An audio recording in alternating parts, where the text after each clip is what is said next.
আজকে আমি ভয়ানক একটা ব্যাপার নিয়ে বক্তব্য শুরু করতে চাই। আমাদের ধর্ম হলো সত্য ধর্ম, আর সত্য সুখবর যেমন প্রদান করে তেমনি সাবধান বাণীও প্রদান করে। আমাদের সকল নবী রাসূলদের, বিশেষত রাসূলুল্লাহ সাল্লাল্লাহু আলাইহি সাল্লামকে আল্লাহ আজ্জা জাল্লা বর্ণনা করেছেন মুবাশশিরান ওয়া নাযীরান, সুসংবাদদাতা ও সতর্ককারী। যদি কেউ শুধু সুসংবাদ প্রদান করেন তাহলে সে সাবধান বাণীর কথা ভুলে যাবে, আর যদি শুধু সতর্ক করতে থাকেন তাহলে সে এতই হতাশ হয়ে পড়ে যে মনে করে ভালো খবর বলতে আসলে কিছু নেই। বুঝতে পারলেন? আমি চেষ্টা করেছি এই ভারসাম্য রক্ষা করার। যেহেতু এই মাসটি প্রত্যাশার মাস, তাই আমি সুসংবাদের উপর একটু বেশি জোর দিয়েছি। আল্লাহ আজ্জা জাল্লার প্রতি আমাদের আশা এবং ভালোবাসা বৃদ্ধি করার চেষ্টা করেছি, কিন্তু এই একই সময়ে এর মাঝে একটা ভারসাম্য থাকতে হবে। যদিও আজকের বক্তব্যের শেষ অংশে আসার খবর আছে, কিন্তু শুরু করছি এমন একটা জায়গা থেকে যা অতটা আশাব্যঞ্জক নয়। দেখুন, আমাদের পূর্বের জাতি বনী ইসরাইলকে আল্লাহ কিতাব দান করেছেন। আমাদের যেমন কোরআন রয়েছে, তাদেরকে অন্য কিতাব দেওয়া হয়েছিল। কোরআন যাকে বর্ণনা করেছে অন্য কোরআন হিসেবে, অর্থাৎ আগের কিতাব। তারা তাদের কিতাবকে গুরুত্ব দিয়ে গ্রহণ করেনি। তাদের মাঝে বেশ কিছু বিভ্রান্তিমূলক ধারণা গড়ে ওঠে। আমরা যদিও এত ভালো মুসলমান নই, সমস্যা নেই। আল্লাহ যদি আমাদের দোজখে ফেলেনও, সবচেয়ে খারাপ পরিস্থিতিতে আল্লাহ যদি আমাদের জাহান্নামে ফেলেনও, এটা হবে সাপ্তাহিক ছুটির মতো, কয়েকদিন মাত্র। কারণ তিনি আমাদের এতই ভালোবাসেন যে মুসলমানরা শেষমেশ তো জান্নাতে যাবেই। তাই আমরা যদিও জাহান্নামে যাই, সেটা হবে অল্প কিছু দিনের জন্য, সমস্যা নেই। লান তামাসসানা নারু ইল্লা আইয়ামাম মা'দুদাত, গুটি কয়েকদিন ছাড়া আগুন কখনো আমাদের স্পর্শ করবে না, কিছুদিন মাত্র। ব্যাপারটা হলো, জান্নাত জাহান্নামের পূর্বে বিচার দিবস রয়েছে, যেটি একদিনের জন্য, সেটা 1000 বছর লম্বা হবে। জান্নাত বা জাহান্নাম নয়, আল্লাহর কথা অনুযায়ী শুধু বিচারের দিনটি এত লম্বা হবে। আর বিচারের দিনটি হবে মাত্র একদিনের, আর জান্নাত জাহান্নাম চিরকালের জন্য। তাই কেউ যখন বলে গুটি কয়েকদিন, তাকে এখনকার দিনের হিসেবে চিন্তা করলে তো হবে না। বর্তমানে পৃথিবী তার অক্ষ বরাবর ঘুরে, আমরা সূর্যের উদিত হওয়া এবং অস্ত যাওয়া দেখি, কিন্তু কিয়ামতের দিন সূর্য, চাঁদ এবং পৃথিবীর সবকিছুকে ধ্বংস করে নতুন একটা ব্যবস্থাপনা তৈরি করা হবে। তাই আমরা এখন যেভাবে 24 ঘন্টার হিসেব করি, সেভাবে রাত দিনের হিসাব করলে তো চলবে না যখন আখিরাত শুরু হবে। চলুন তাহলে সবার আগে এই ধারণাটি আমাদের মাথা থেকে ফেলে দেই। কোরআনের বহু জায়গায় জাহান্নামের আলোচনা করা হয়েছে, কিন্তু আমি শুধু কোরআন থেকে একটি বর্ণনা আপনাদের সামনে উপস্থাপন করতে চাই। আমার মতে এটি আল কোরআনের জাহান্নামের সবচেয়ে গুরুত্বপূর্ণ বর্ণনা। কোরআনের একজন ছাত্র হিসেবে আমি মনে করি এই বর্ণনাটি জাহান্নাম সম্পর্কে জানার শুরু মাত্র। কেউ যদি এই বর্ণনাটি বুঝতে পারে, তাহলে সে জাহান্নাম সম্পর্কে যথেষ্ট জানে। আয়াতটি শুরু করা হয়েছে এই কথা বলে, ওয়ালা ইন মাসসাতহুম, এমনকি যদিও। যখন আমরা বাংলায় বলি যদি আমি সেখানে যাই, যদি আমি সেখানে যাই, তাহলে তোমার সাথে দেখা হবে। কিন্তু কেউ যখন বলে যদিও আমি যাই, এর মানে হলো যাওয়ার সম্ভাবনা ক্ষীণ। তাই আয়াতটি যদিও দিয়ে শুরু হওয়ার মাধ্যমে এমন কিছু ঘটার সম্ভাবনা কমিয়ে দিয়েছে। এভাবে বলার মাধ্যমে আল্লাহ কোনো কিছুর উপর জোর কমিয়ে দেন। সহজ কথায় তিনি বাক্যটিকে দুর্বল করে দিচ্ছেন। যদিও, যদিও কি? যদিও মাসসাতহুম, যদিও এটা তাদের স্পর্শ করে। আরবিতে মাসসা অর্থ কোনো কিছু যখন আপনাকে সামান্যতম স্পর্শ করে, যেমন কোনো মাছি যখন কোনো মতে স্পর্শ করে। যদি সেকেন্ডের জন্য স্পর্শ করে তখন তাকে বলা হয় মাস। সুতরাং এটা যদি তাদেরকে কোনো মতে স্পর্শ করে 1 সেকেন্ডের জন্য, মাসসাতহুম। এখন কি তাদের স্পর্শ করে? আপনারা হয়তো ভাবছেন আগুন যদি তাদের স্পর্শ করে। আল্লাহ বলছেন নাফহাতুন, একটা হালকা বাতাস যদি তাদের স্পর্শ করে। চলুন এই বাতাস নিয়ে একটু আলোচনা করা যাক। আরবিতে নাফহাতুন বলতে বোঝায় দরজা বন্ধ করলে যখন সামান্য একটু বাতাস এসে পড়ে, পর্দা নড়ে ওঠে, অথবা কেউ জানালা বন্ধ করলে যেভাবে হালকা বাতাসে পর্দা নড়ে ওঠে। এই বাতাসের যা বাহির থেকে ভেতরে আসে বা ভেতর থেকে বাহিরে যায়, দুই ধরনের আছে। একটি হলো লাফহা, লাম যোগে, আরেকটি হলো নাফহা। লাম যোগে লাফহা মানে বাতাসটি গরম, আর নুন যোগে নাফহা মানে বাতাসটি ঠান্ডা। আল্লাহ বলছেন এমনকি যদি ঠান্ডা বাতাস তাদেরকে স্পর্শ করে, যদি ঠান্ডা বাতাস তাদেরকে স্পর্শ করে তোমার প্রতিপালকের শাস্তি থেকে। তিনি এই আয়াতে জাহান্নাম কাউকে স্পর্শ করার কথা বলছেন না। তিনি এই আয়াতে আগুন কাউকে স্পর্শ করার কথা বলছেন না। তিনি এমনকি গরম বাতাস কাউকে স্পর্শ করার কথাও বলছেন না। তিনি আগুনের ঠান্ডা অংশের কথা বলছেন, আর এটা আপনাকে চিরকালের জন্য স্পর্শ করছে না। প্রসঙ্গত আমরা ফিজিক্সে পদার্থের 3টি অবস্থার কথা শিখেছি: সলিড, লিকুইড এবং গ্যাস। সলিড বা কঠিন কিছু যদি স্পর্শ করে আমরা তা অনুভব করতে পারি। এই মুহূর্তে গ্যাস আমাদেরকে স্পর্শ করছে, বাতাস এখন আমাদেরকে স্পর্শ করছে, আমরা এটা অনুভব করি না। আর এই আয়াতে আল্লাহ বর্ণনা করছেন কি তাদের স্পর্শ করছে? বাতাস তাদেরকে স্পর্শ করছে। কোন ধরনের বাতাস? অপেক্ষাকৃত গরম বাতাস নাকি ঠান্ডা বাতাস? ঠান্ডা বাতাস। ঠান্ডা বাতাস কোন রকম তাদেরকে স্পর্শ করছে। এই আয়াতের সবচেয়ে উল্লেখযোগ্য বিষয় হলো, আমি একটু আগে নাফহা এবং লাফহার কথা বলেছিলাম। অন্য কথায় তারা এখনো জাহান্নামে প্রবেশ করেনি, তারা এর দিকে অগ্রসর হচ্ছে। আর জাহান্নামের অপেক্ষাকৃত ঠান্ডা বাতাস এসে কোনো মতে তাদেরকে স্পর্শ করলো। তখন তাদের প্রতিক্রিয়া কি? চিৎকার করে বলে উঠবে, ইয়া ওয়াইলানা, হায়, সবচেয়ে কঠিনতম শাস্তি আমাদের জন্য শুরু হয়ে গেছে। ইন্না কুন্না যালিমিন, আমরা সব সময় অপরাধী ছিলাম। তারা সাথে সাথে তাদের সব অপরাধ স্বীকার করবে। যে কারণে এই আয়াতটি আমি সংক্ষেপে আপনাদের নিকট উপস্থাপন করলাম। প্রথমত, এই আয়াতে আল্লাহ জাহান্নামের শাস্তির অভিজ্ঞতা বর্ণনা করছেন না। আল্লাহ সকল বিশ্বাসীকে জাহান্নামের আগুন থেকে মুক্ত রাখুন। কিন্তু আল্লাহ এখানে বর্ণনা করছেন এমনকি জাহান্নামের আগুনের কাছে গেলে এবং ক্ষণিকের জন্য এর বাতাসের সামান্য স্পর্শ লাগলে একজন মানুষ চিন্তা করা শুরু করবে এর চেয়ে আর ভয়ঙ্কর কোনো শাস্তি হতে পারে না। এজন্যই আল্লাহ দোজখের আগুন সম্পর্কে বলছেন, ইন্নাহা সাআত মুস্তাকাররা ওয়া মুকামা, নিশ্চয়ই তা অবস্থানস্থল ও আবাসস্থল হিসাবে কতই না নিকৃষ্ট। অল্প এবং বেশি যে কোনো সময়ের জন্য ওটা কত নিকৃষ্ট জায়গা। 1 সেকেন্ডের জন্য এটা ভাববেন না যে আমি তো খারাপ, আল্লাহ যদি আমাকে জাহান্নামে ফেলেনও এক সময় তো আমি এখান থেকে মুক্তি পাবো। এই ধরনের চিন্তাকে কখনো প্রশ্রয় দিবেন না। এই ভূমিকা দেওয়ার পর যখন বিচার দিবস শুরু হবে, যখন সমগ্র মানব জাতি একত্রিত হবে, তারা জানে না কোথায় যাবে, তারা জানে না কোন দিকে ফিরবে। এই ঘটনা আসলে রাসূলুল্লাহ সাল্লাল্লাহু আলাইহি সাল্লামের একটি হাদিসে উল্লেখ করা হয়েছে এবং জ্ঞানের প্রতি মুসলমানদের আগ্রহ ছিল সব সময়।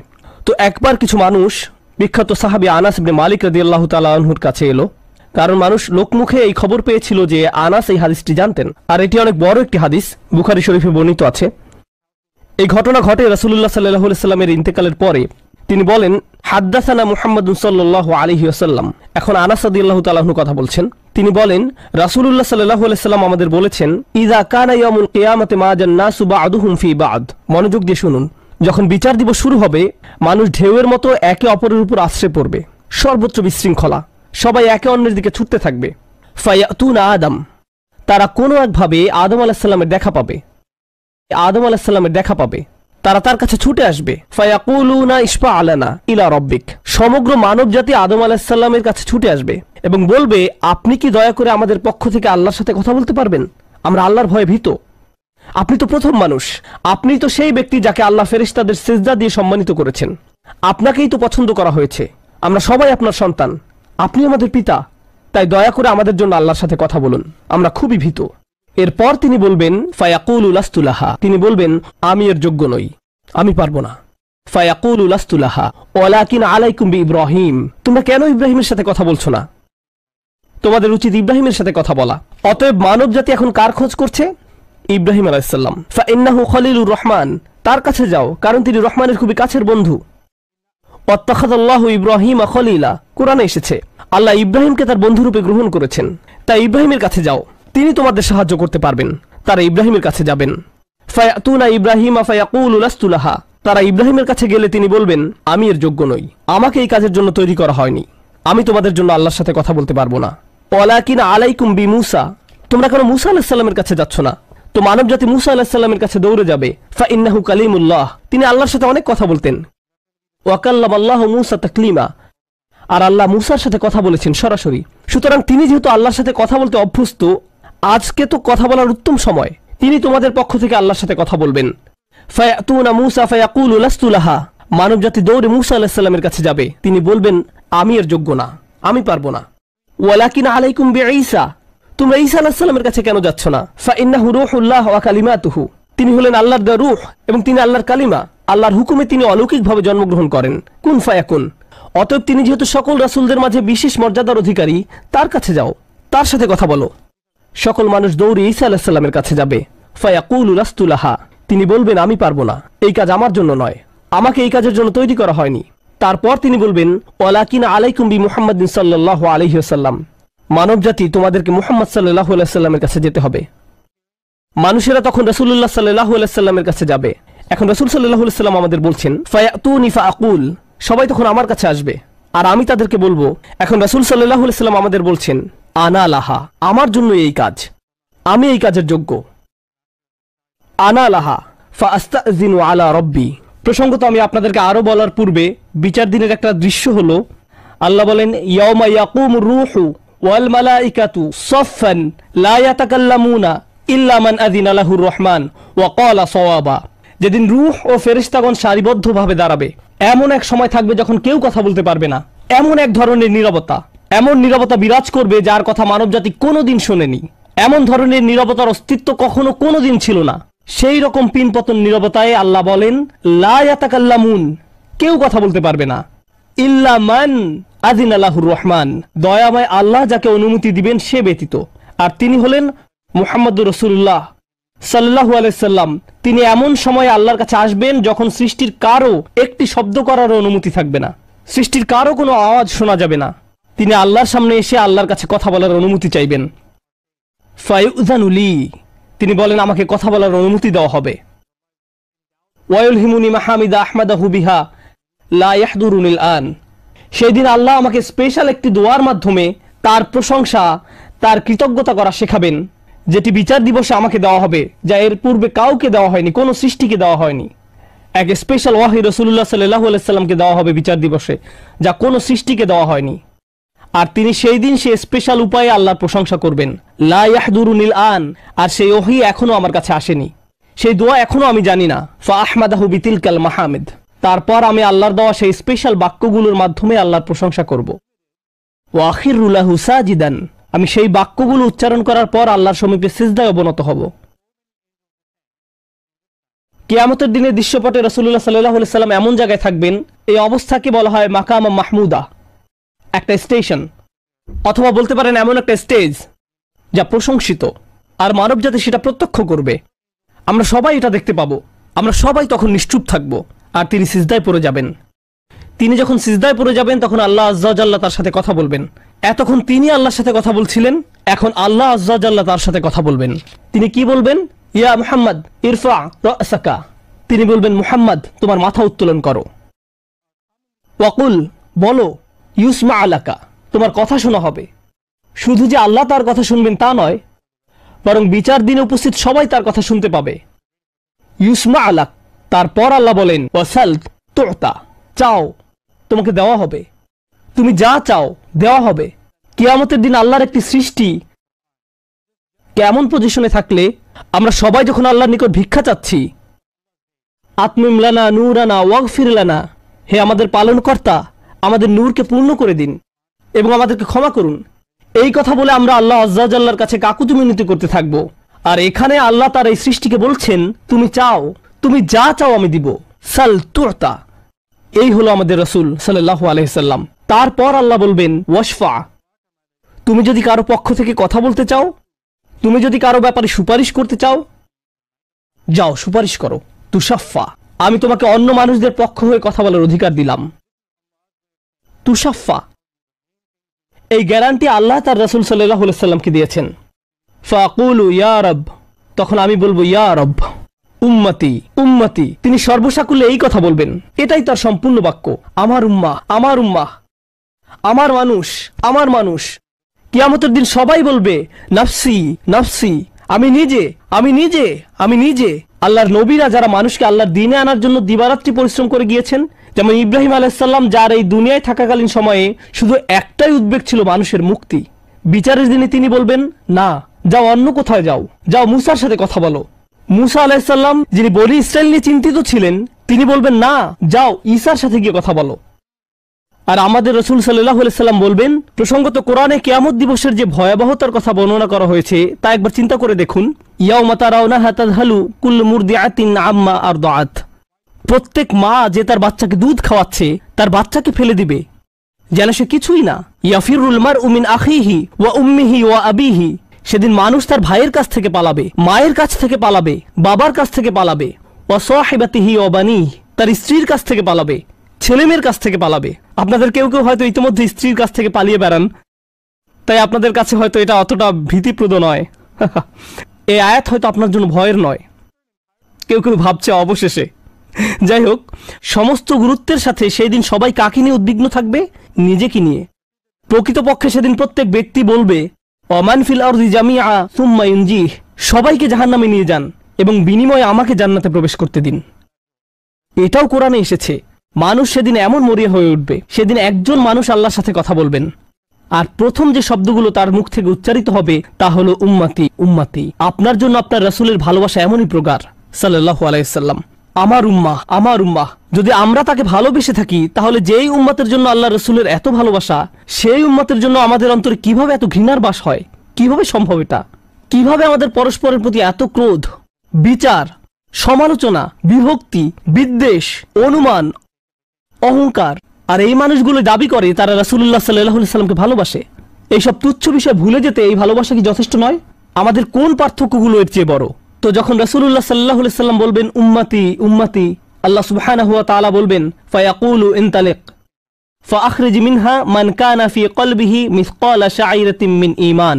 মনোযোগ দিয়ে শুনুন, যাও এখান থেকে বের করে নাও যাদের অন্তরে ঈমান আছে, এমনকি এখানে শারিয়া মানে বার্লি দানা, যা সামান্য একটু লম্বা হয়, যাদের অন্তরে এতটুকু পরিমাণ ঈমানও আছে, যে কোনো ঈমান যদি তাদের অন্তরে থেকে থাকে, তাহলে তাদেরকে বের করে নাও। আপনি এগিয়ে যান এবং বের করে নিন। দৃশ্যপটটি কল্পনা করুন। রাসূলুল্লাহ সাল্লাল্লাহু আলাইহি সাল্লাম মানুষকে রাখছেন, যাও যাও যাও, তিনি তাদেরকে সরিয়ে নিচ্ছেন। কিছু মানুষকে নিয়ে যাওয়ার পর ফেরেশতারা থামিয়ে দিলেন, কারণ কারো কারো ঈমান এর চেয়েও ছোট। সামান্য পরিমাণ ঈমান বলতে আসলে কি বোঝায়? কেউ একজন হারাম কোনো কাজে যুক্ত ছিল, সে ভয়ানক কিছু একটা করছিল, কাজটা করে ফেলার পর তার মনে অনুশোচনা জাগ্রত হলো, তার ভেতর থেকে কিছু একটা বলছে এটা খারাপ কাজ, আমার এটা করা উচিত নয়, আল্লাহ আমাকে এটা সম্পর্কে জিজ্ঞাসা করবেন। তারপর কোনো একভাবে তার এই চিন্তাটাকে সে দমিয়ে দিল, থাক এখন চিন্তা করার দরকার নেই। কিন্তু পরবর্তীতে সে আল্লাহর কাছে দোয়া করে বলল, ইয়া আল্লাহ, আমি জানি না কিভাবে এই কুঅভ্যাস থেকে বাঁচব, আমাকে এর থেকে মুক্তি দিন। আমি চাই না এটা আমার জীবনে আর ঘটুক, কিন্তু তবু আমি এটাতে আটকা পড়ে আছি। অতি ক্ষুদ্র ঈমান তার ভেতর থেকে চিৎকার করছে, অন্য কেউ এটা শুনতে পারছে না, তার অন্তর এটা শুনছে। আর আল্লাহ আজ্জা জাল্লা বলছেন, তারা যদি এতটুকু ঈমানও দেখাতে পারে, আপনি এগিয়ে যান, তাদেরকে বের করে নিয়ে আসুন। আপনি তাদেরকে বের করে নিয়ে আসুন। আর তিনি যখন এভাবে মানুষদেরকে বের করে নিয়ে আসবেন, তখন ফেরেশতারা একসময় থামিয়ে দিবেন, কারণ অনেক মানুষের অন্তরে এতটুকু ঈমানও নেই, সামান্য অনুতাপটুকু তাদের অন্তরে ছিল না। থামিয়ে দিবেন, ফাআনতালিক ফাফআল, আমি গিয়ে এমনই করব, সুম্মা আউদ, তারপর আমি ফিরে আসব। অর্থাৎ ফেরেশতারা থামিয়ে দিবে, আর অন্য মানুষেরা সেখানে কাঁদতে থাকবে, আমাদের কি হবে, আমাদের কি হবে। তারপর রাসূলুল্লাহ সাল্লাল্লাহু আলাইহি সাল্লাম ফেরত আসবেন, ফাআহমাদাহু বিতিলকাল মাহামিদ, অতঃপর আমি পুনরায় সেসব প্রশংসা বাক্য দ্বারা আল্লাহর প্রশংসা করব।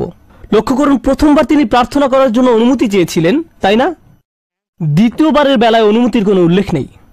লক্ষ্য করেছেন, তিনি আসলে সাথে সাথে আল্লাহর প্রশংসা করা শুরু করবেন।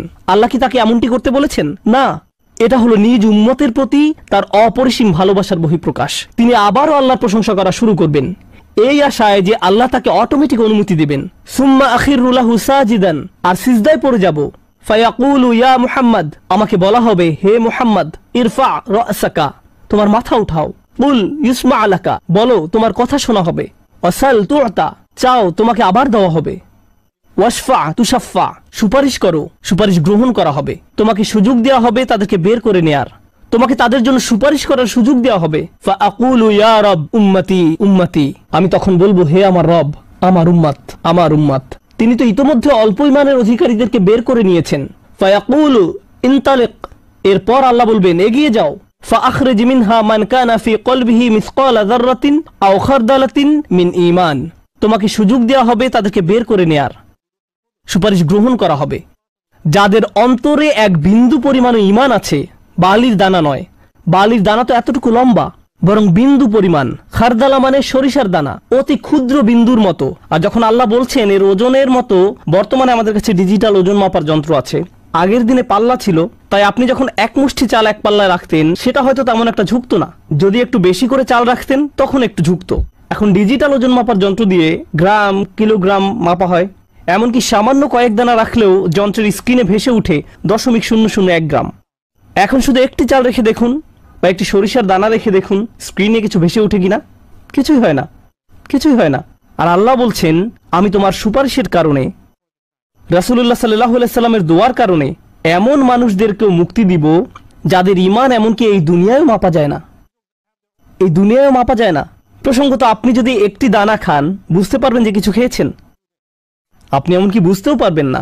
এটা হলো এমন ধরনের ঈমান যার আছে এটা সে নিজেও ভালোভাবে বুঝতে পারে না, এমনকি তারা নিজেরাও ঠিকমতো বুঝে উঠতে পারে না যে ঈমান আছে, আর অন্যরা কিভাবে বুঝবে? আর কেউ যদি একটি দানা আহার করে এটা তাদের পুষ্টি সাধনে তেমন কোনো ভূমিকা রাখতে পারে না, এটা শরীরের জন্য যথেষ্ট পরিমাণের খাবার নয়। ঠিক তেমনি যার সরিষার দানা পরিমাণ ঈমান ছিল, সেই ঈমানও একটি ভালো জীবন অতিবাহিত করার জন্য তা যথেষ্ট ছিল না, কিন্তু তাদের অন্তরের কোনো এক জায়গায় একটি ঈমানের বাস ছিল। আল্লাহ বলছেন, তুমি এমন যাদেরকে পাও তাদেরকেও বের করে নিয়ে আসো। ফাখরিজহু ফাআনতালিক, আমি যাব এবং তাই করব। আর এটা বিশাল এক জনগোষ্ঠী যারা আল্লাহর কাছ থেকে দূরে সরেছিল, তাদের ভেতরে একেবারে ক্ষুদ্র কিছু ঈমান ছিল। এরপর তো আর কিছু নেই মনে হচ্ছে, ঘটনা শেষ। কিন্তু রাসূলুল্লাহ সাল্লাল্লাহু আলাইহি সাল্লাম এখানেই থেমে যাননি।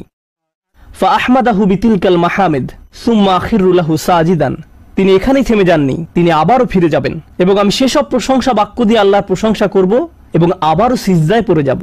ফায়াকুলু ইয়া মুহাম্মদ ইরফা রাসাকা, আমাকে বলা হবে হে মুহাম্মদ মাথা উঠাও। ওয়াকুল ইসমা আলাকা, বলো তোমার কথা শোনা হবে। ওয়াসাল তুতা, চাও দেয়া হবে।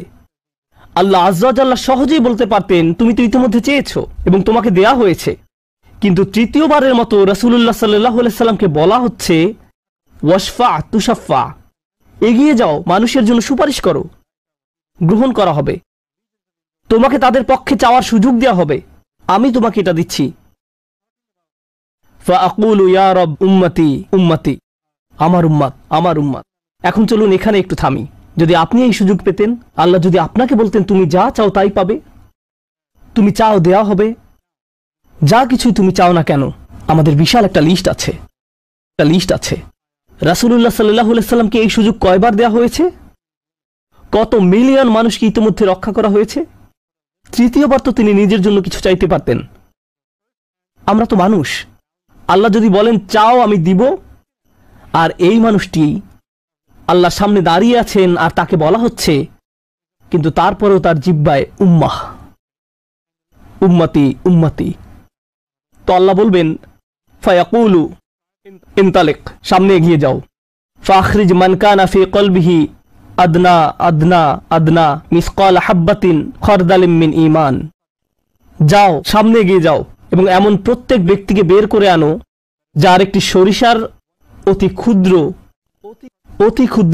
অতি ক্ষুদ্র অংশ পরিমাণ ঈমান আছে। এত ক্ষুদ্র বিন্দু যাকে আপনারা হয়তো মাইক্রোস্কোপিক বলবেন, যদি তাদের এক অ্যাটম বা এক সাব অ্যাটমিক কণার পরিমাণ ঈমান থাকে, এই পৃথিবীতে যা দেখা শোনা বা উপলব্ধি করা সম্ভব নয়, যদি তাদের গভীর অবচেতন মনের কোথাও কণা পরিমাণ ঈমান থাকে, যদি তাদের ততটুকু ঈমান থাকে, এগিয়ে যাও এবং তাদের বের করে নিয়ে আসো। যদি তাদের অন্তরে এতটুকু ঈমান থাকে, তো আল্লাহ রাসূলুল্লাহ সাল্লাল্লাহু আলাইহি সাল্লামকে বলবেন ফাখরিজহু মিনান নার, তাদেরকে আগুন থেকে বের করে আনো। কথাটা মনোযোগ দিয়ে শুনুন, তাদেরকে কোথা থেকে বের করে আনো? আগুন থেকে। অর্থাৎ কিছু মানুষ ইতোমধ্যে জাহান্নামে পতিত হয়ে গেছে। অনেক মানুষ এই হাদিস পড়ে মনে করে আমরা জাহান্নাম থেকে মুক্তি পেয়ে যাব, আগুন আমাদের স্পর্শ করবে না, কিন্তু হাদিস এই কথা বলছে না। রাসূলুল্লাহ সাল্লাল্লাহু আলাইহি সাল্লাম আল্লাহর কাছে কাকুতি মিনতি করছেন, আর এই দিনটি হবে 50,000 বছর লম্বা। অনেক মানুষের বিচার ইতোমধ্যে হয়ে গেছে। আর আমি আপনাদেরকে সেই আগুন সম্পর্কে শুরুতে বলেছিলাম, আপনি যদি এর বাতাসের স্পর্শ পান 1 সেকেন্ডেরও কম সময়ের জন্য, আপনার মনে হবে এর চেয়ে ভয়ঙ্কর আর কোনো শাস্তি হতে পারে না। আর আল্লাহ রাসূল সাল্লাল্লাহু আলাইহি সাল্লাম সেই মানুষগুলোর জন্য আশা ছেড়ে দেননি, তাদের জন্য হতাশ হয়ে পড়েননি। প্রসঙ্গত তারা মুসলিম, তারা কিন্তু মুসলিম, কারণ রাসূল সাল্লাল্লাহু আলাইহি সাল্লাম কি বলছেন, তার মুখ থেকে কোন কথাগুলো উচ্চারিত হয়েছে? উম্মতি উম্মতি। আগুনের মানুষগুলো মুসলমান, ওই মানুষগুলো অমুসলিম নয়, মুসলিম। তো রাসূল সাল্লাল্লাহু আলাইহি সাল্লাম বলেন ফাআনতালিকু ফাআফআল, আমি যাব এবং সেটাই করব। প্রসঙ্গত রাসূলুল্লাহ সাল্লাল্লাহু আলাইহি সাল্লামের এই কথার সাথে হাদিসের সমাপ্তি হলো। আনাস ইবনে মালিক রাদিয়াল্লাহু তাআলা আনহু তার কাছে আসা লোকদেরকে এতটুকু বর্ণনা করলেন। ফাকুলতু লিবাদি আসহাবিনা, হযরত আনাসের কাছে হাদিস শিখতে আসা একজন বলল, আমি আমার কিছু সঙ্গীকে বললাম, লাউ মারারনা বিল হাসান ওয়া হুয়া মুতাওয়ারিন ফি মানজিলি আবি খলিফা, চলো আমরা হাসান বসরির কাছে যাই। আমরা হাদিসটি আনাসের কাছ থেকে শুনেছি, কিন্তু আমরা জানি এই হাদিসটি হাসানও জানেন, চলো আমরা তার কাছে যাই। প্রসঙ্গত আনাস রাদিয়াল্লাহু তাআলা আনহু তখন অনেক বয়স হয়ে গিয়েছিল, এই হাদিসে কতবার রাসূল সাল্লাল্লাহু আলাইহি সাল্লাম আল্লাহর কাছে গেলেন? 3 বার। রাসূলুল্লাহ সাল্লাল্লাহু আলাইহি সাল্লাম ইন্তেকাল করেছেন বহু বছর আগে। আমরা জেনেছি এই হাদিস হাসান বসরিও জানেন। তারা আগে কখনো এই ধরনের কথা শুনেনি। খুবই আশ্চর্যজনক কথা। এজন্য তারা ব্যাপারটা যাচাই করতে চাচ্ছিলেন যে দেখা যাক হাসান বসরিও একই হাদিস বর্ণনা করেন কিনা। তারা শুনেছে হাসান বসরি বাস করেন আবু খলিফার বাড়ির পেছনের একটি ঘরে। তাই তারা হাসান বসরিকে খুঁজতে লাগলো। তারা তাকে খুঁজে পেলেন। হাদ্দাসানা আনাস ইবনে মালিক ফাআতাইনাহু ফাসাল্লামনা আলাইহি। তো আমরা তার কাছে এলাম এবং তাকে সালাম দিলাম। ফাআযিনা লানা, তিনি আমাদেরকে প্রবেশের অনুমতি দিলেন। ফাকুলনা লাহু ইয়া আবা সাঈদ, আমরা তাকে বললাম, হে সাঈদের পিতা, জিনাকা মিন ইনদি আখিকা আনাস ইবনে মালিক, আমরা আপনারই ভাই আনাস ইবনে মালিকের নিকট হতে আপনার কাছে আসলাম। ফালাম নারা মিসলা মা হাদ্দাসানা ফি শাফাআত, শাফাআত বিষয়ে তিনি যেমন বর্ণনা দিয়েছেন তেমনটা বর্ণনা করতে আমরা আর কাউকে দেখিনি। ফাকালা হি, তিনি বললেন ফাহাদ্দাসনাহু বিল হাদিস, আমার কাছে সেটি বর্ণনা করো, দেখি তোমরা আনাসের কাছ থেকে কি শুনেছো। তো তারা তার নিকট সম্পূর্ণ হাদিসটি বর্ণনা করে শোনালেন। ফাআনতাহা ইলা হাযাল মাওদি', আমরা এই পর্যন্ত অর্থাৎ 3 বার রাসূল সাল্লাল্লাহু আলাইহি সাল্লামের সুপারিশের কথা বলে শেষ করলাম। ফাকালা হি, তিনি বললেন আরো বর্ণনা করো। ফাকুলনা লাম ইয়াজিদ লানা আলা হাযা, আমরা বললাম তিনি তো এর অধিক আমাদের কাছে বর্ণনা করেননি, আমাদেরকে এতটুকুই বলেছেন। এখন হাসান কথা বলছেন, লাকাদ হাদ্দাসানি ওয়া হুয়া জামিউ মুনযু 20 সানাতান, তিনি অর্থাৎ আনাস আমার কাছে এই হাদিস বর্ণনা করেছেন যখন তিনি তখন যুবক ছিলেন, 20 বছর আগে। কত বছর আগে? 20 বছর আগে। আমি নিশ্চিত না তিনি কি বাকিটুকু ভুলে গেলেন, নাকি তিনি তোমাদেরকে বাকিটুকু বলেননি কারণ তাহলে তোমরা অলস হয়ে পড়বে। ফালা আদ্রি আনাসি আম কারিহা আন তাত্তাকিলু, তিনি এরপর বললেন এই হাদিসের চতুর্থ একটি অংশ আছে, আর আমি নিশ্চিত নই তোমাদের বলা উচিত কিনা, কারণ তার এখন বয়স বেশি হয়েছে, তার স্মরণশক্তি ওইভাবে কাজ করছে না। কিন্তু আমার সন্দেহ তিনি তোমাদের বলেননি কারণ তোমরা এতে অলস হয়ে পড়বে। তারা বলল, ইয়া আবা সাঈদ হাদ্দাসানা, আপনি কি আমাদেরকে এটা বলতে পারেন? আমরা আসলে জানতে চাই। ফাদহিকা, তিনি হাসতে শুরু করলেন। ফাকালা খুলিকাল ইনসানু আজুলা, তিনি কোরআনের একটি আয়াত উল্লেখ করে বললেন, মানুষকে সৃষ্টি করা হয়েছে তাড়াহুড়া প্রবণ করে। মা যাকারতুহু ইল্লা ওয়া আনা আদরি আন উহাদ্দিসুকুম হাদ্দাসানি কামা হাদ্দাসাকুম বিহি, আমি তো বর্ণনার উদ্দেশ্যেই তোমাদের কাছে বিষয়টি উল্লেখ করলাম। তিনি তাদেরকে উৎসুক করে তুলেছিলেন, আমি তোমাদেরকে বলবো তিনি তোমাদের নিকট যা বলেছেন তা সত্য। হাসান আরো বলেন, রাসূলুল্লাহ সাল্লাল্লাহু আলাইহি সাল্লাম বলেন, এরপর আমি চতুর্থবারের মতো ফিরে আসব। ফাআহমাদাহু বিতিলকাল মাহামিদ, এবং সেসব প্রশংসা বাক্য দিয়ে আল্লাহর প্রশংসা করব, যে বাক্যগুলো আল্লাহ আমাকে দিয়েছেন, যা অন্য কোন সৃষ্টিকে এর পূর্বে দেয়া হয়নি, এবং সিজদায় পড়ে যাব। সুম্মা আখিরু লাহু সাজিদান, তখন বলা হবে, ফায়ুকালু ইয়া মুহাম্মদ ইরফা রাসাকা, হে মুহাম্মদ মাথা উঠাও। ওয়াকুল ইউসমা, বলো তোমার কথা শোনা হবে। ওয়াসাল তুআতা, চাও দেয়া হবে। ওয়াশফা তুশাফা, শাফায়াত করো গ্রহণ করা হবে। এই সময়ে এসে এতটুকুর চেয়ে ছোট ঈমানও আর অবশিষ্ট নেই। সকল সম্ভাব্য ঈমানওয়ালাদের মুক্তি হয়ে গেছে। আদনা আদনা আদনা মিসকাল হাব্বা, সবাই মুক্তি পেয়ে গেছে। ফাআকুলু ইয়া রব ইযান লি ফি মান ক্বালা লা ইলাহা ইল্লাল্লাহ, এখন রাসূলুল্লাহ সাল্লাল্লাহু আলাইহি সাল্লাম বলেননি উম্মতি, এইবার তিনি উম্মতি বলেননি, তিনি বলছেন, হে আমার প্রতিপালক, আমাদেরকে তাদের সম্পর্কে শাফায়াত করার অনুমতি দান করুন যারা বলেছে লা ইলাহা ইল্লাল্লাহ। যে এমনকি এই কথা বলেছে, আচ্ছা ঠিক আছে, আমার মনে হয় একজন সৃষ্টিকর্তা আছেন। একটি কলেজ ক্যাম্পাসে হয়তো একদল ছাত্র মুসলিম ছাত্রদের সাথে আলোচনা করছে, তখন একজন বলল, আচ্ছা ঠিক আছে, দার্শনিক দৃষ্টিকোণ থেকে মেনে নিলাম একজন ঈশ্বর রয়েছেন, ঠিক আছে আমি মানলাম যে একজন ঈশ্বর আছেন। আমি বলছি না যে আমি মুসলিম, যদি উপাসনা করতেই হয় তাহলে শুধু এক ঈশ্বরের উপাসনা করতে হবে। তাদের অন্তরে কোনো অনুভূতি নেই, তারা কারো ইবাদত করছে না, তারা শুধু এই উপসংহারে পৌঁছেছে। প্রসঙ্গত এই ধরনের একটা সাদৃশ্য পাওয়া যায় সূরা হুজরাতের একটা আলোচনায়। আল্লাহ বলছেন, ফাকালাতিল আরাবু আমান্না কুল লাম তুমিনু ওয়ালাকিন কুলু আসলামনা, বেদুইনরা বলে আমরা ঈমান এনেছি, বলো তোমরা ঈমান আনোনি, বরং তোমরা বলো আমরা আনুগত্য স্বীকার করেছি। তোমরা শুধু ইসলামের প্রাথমিক ধারণা গ্রহণ করেছো। ধারণা থাকে এখানে, আর ঈমান কোথায় থাকে? যাদের অন্তরে কিছু ঈমান ছিল তাদের ইতোমধ্যে নেওয়া হয়ে গেছে। এখন যাদের মাথায় কিছু ধারণা ছিল যে একজন রব আছেন, তারা কোনোদিন ধর্ম প্র্যাকটিস করেনি, তারা ধর্মীয় কোনো কাজই করেনি, তারা শুধু এই ধারণা মেনে নিয়েছিল যে শুধু একজন প্রভুর উপাসনা করতে হবে। রাসূলুল্লাহ সাল্লাল্লাহু আলাইহি ওয়াসাল্লাম বলছেন, যে কেউ এই সিদ্ধান্তে আসবে যে কেউ বলবে লা ইলাহা ইল্লাল্লাহ, তার জন্য শাফায়াত করার অনুমতি দান করুন। আল্লাহ বলবেন, ফায়াকুলু ওয়া ইজ্জাতি ওয়া জালালি ওয়া কিবরিয়াই ওয়া আযীমাতি। আল্লাহ বলবেন, আমি আমার কর্তৃত্বের শপথ করছি, আমি আমার স্বীয় গৌরবের শপথ করছি, আমি আমার বরত্বের শপথ করছি, আমি আমার মহত্বের শপথ করছি। লা উখরিজান্না মিনহা মান ক্বালা লা ইলাহা ইল্লাল্লাহ। আমি স্বয়ং অবশ্যই তাদের সবাইকে জাহান্নাম থেকে বের করব যারা বলেছে লা ইলাহা ইল্লাল্লাহ, তোমার এই সুপারিশের কারণে। সাল্লাল্লাহু আলাইহি সাল্লাম। জাহান্নাম কতটা ভয়ঙ্কর তার একটা ছোট্ট নমুনা দিয়ে আমি আজকের আলোচনা শুরু করেছিলাম। এখন সব শেষে রাসূলুল্লাহ সাল্লাল্লাহু আলাইহি সাল্লাম আমাদের জন্য এই শাফায়াত করছেন। এই হাদিসটি অন্যতম গুরুত্বপূর্ণ একটি হাদিস। এমনকি 20 বছর পরে আনাস ইবনে মালিক এখন বৃদ্ধ হয়ে গেছেন, মানুষ তখনও তার কাছে শাফায়াত বিষয়ে জানতে এসেছেন। এমনকি আজকের দিনেও এই হাদিসটি অন্যতম শক্তিশালী একটি হাদিস, এবং অন্যতম এই জন্য যে ভুলভাবে ব্যবহার করার একটি বক্তব্য রাসূলুল্লাহ সাল্লাল্লাহু আলাইহি সাল্লামের। কখনোই এর অপব্যবহারের চিন্তাও করবেন না। এটা ফ্রি হয়ে যাওয়ার লাইসেন্স নয়। যদি আমরা মনোযোগের সাথে পড়ি তাহলে আমরা বুঝব যে আল্লাহ এমন মানুষদেরকে জাহান্নাম থেকে বের করে আনার জন্য অনুমতি দেবেন যাদের ঈমান যথেষ্ট ছিল না, যাদের সৎ কাজ যথেষ্ট ছিল না।